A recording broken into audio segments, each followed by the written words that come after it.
Hello बच्चों, let's read this question. The question says two nitrogen atoms are joined by option A double covalent bond, option B ionic bond, option C a triple covalent bond, option D none of the above. तो इस question में ये पूछा गया है कि अगर हम दो नाइट्रोजन एटम्स की बात करें तो वो कौन से बॉन्ड से जुड़े होते हैं. तो जो की कॉन्सेप्ट हम इस क्वेश्चन में इस्तेमाल करेंगे, हम जानेंगे बॉन्ड बिटवीन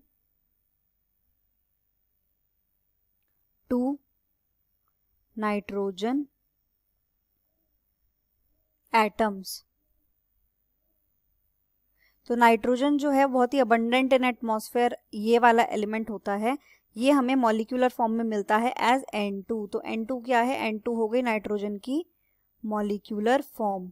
कोई भी एटम सिंगल एटम के तरीके से जल्दी से सर्वाइव नहीं कर सकता, तो वो मॉलिक्यूल बना के रहता है अपने ही एटम्स के साथ में. तो जो नाइट्रोजन होता है वो उसकी मॉलिक्यूलर फॉर्म है N2, यानी कि दो नाइट्रोजन के एटम्स, एक एटम ये एक एटम ये, आपस में बॉन्ड्स बना के रहते हैं. अगर हम इन दोनों की बात करें तो इनके बीच जो नाइट्रोजन है उसकी वैलेंसी होती है 3, यानी कि एक नाइट्रोजन का एटम 3 बॉन्ड्स बना सकता है.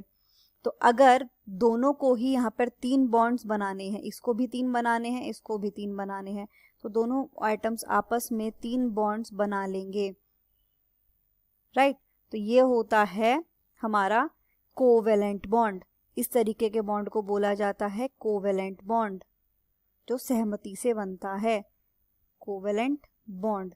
और क्योंकि इसमें 3 बॉन्ड्स हैं 1, 2 एंड 3, तो ये कहलाता है ट्रिपल कोवेलेंट बॉन्ड. तो यहाँ पे हमारा आंसर हो जाएगा ट्रिपल कोवेलेंट बॉन्ड.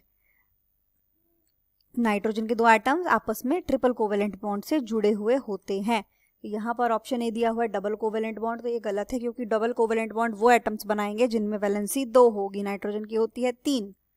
तो ये हमारा गलत हो जाएगा. आयनिक बॉन्ड्स नाइट्रोजन नहीं बनाता. Option C triple covalent bond, ये हमारा ठीक हो जाएगा. तो यहाँ हमारा जो करेक्ट ऑप्शन है वो होगा option number C. The final answer is option C, a triple covalent bond. Hope you understood it well. Best of luck.